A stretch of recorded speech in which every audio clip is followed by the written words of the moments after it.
राजकुमारी ने जैसे ही dragon crystal हार पहना वह भयानक श्राप का शिकार हो गई और पल भर में एक उड़ने वाले ड्रैगन में बदल गई।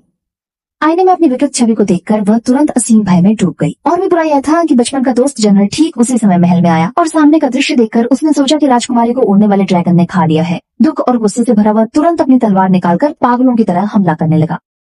राजकुमारी एक उड़ने वाले ड्रैगन में बदल गई, अत्यधिक भयभीत थी, समझाना चाहती थी लेकिन केवल ड्रैगन की गर्जना कर सकी और दीवार तोड़कर बाहर भाग गई। वह एक सुनसान जंगल के गहरे में एक पुरानी लकड़ी की झोपड़ी पाई। थकी हुई वह तुरंत अंदर जाकर सो गई। कौन चाहता था कि अगले दिन एक परिकठा का लड़का उस लकड़ी के घर में आया। वह चुपके से जादू सीखना चाहता था लेकिन अचानक उसके पीछे एक गर्जना सुनाई दी। मुड़कर देखा तो एक विशाल उड़ने वाला ड्रैगन था। लड़का डर के मारे भाग खड़ा हुआ।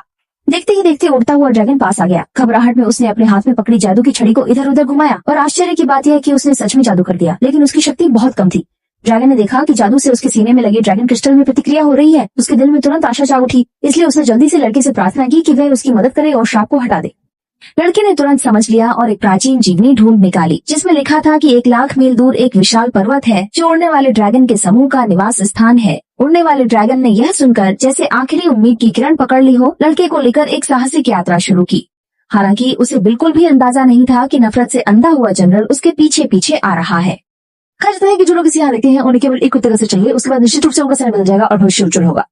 3 महीने की लंबी यात्रा के बाद वे आखिरकार उड़ने वाले ड्रैगन के क्षेत्र में पहुंचे। लेकिन जब वह उत्साहित होकर घोंसले की ओर बढ़ने की तैयारी कर रहा था, तब तक राजकुमारी का बदला लेने के लिए तत्पर जनरल भी वहां पहुंच गया। उसने बेखबर ड्रैगन पर निशाना साधा और एक तीर चलाया। बचने का समय न मिलने पर ड्रैगन तुरंत गंभीर रूप से घायल हो गया और जमीन पर गिर पड़ा।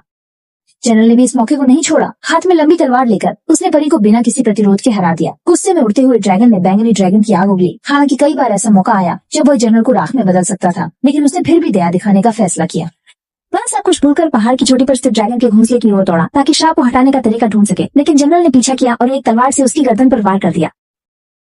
दर्द से कराहते हुए ड्रैगन खाई में गिर पड़ा, लेकिन उम्मीद उसके सामने थी। वह थके हुए शरीर को घसीटते हुए घोंसले के केंद्र में विशाल ड्रैगन क्रिस्टल की ओर बढ़ा, लेकिन अंत तक पहुंचने से पहले ही उसकी ताकत खत्म हो गई।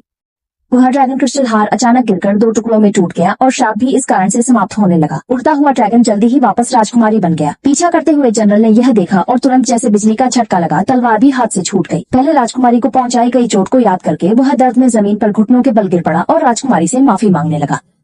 राजकुमारी मूल रूप से माफ करना चाहती थी, लेकिन जब उसने इन दिनों में खुद को दी गई चोटों के बारे में सोचा तो वह तुरंत संकोच में पड़ गई। यह देखकर जनरल ने भी पछतावे में सिर झुका लिया। तभी अचानक ड्रैगन किंग वहां पहुंचा। असल में जनरल ने राजकुमारी को एक अनोखा उपहार देने के लिए अकेले ही ड्रैगन के घोंसले में घुसकर युवा ड्रैगन प्रिंस को मार डाला था और उसकी ड्रैगन क्रिस्टल लेकर उस ड्रैगन क्रिस्टल की माला बनाई थी।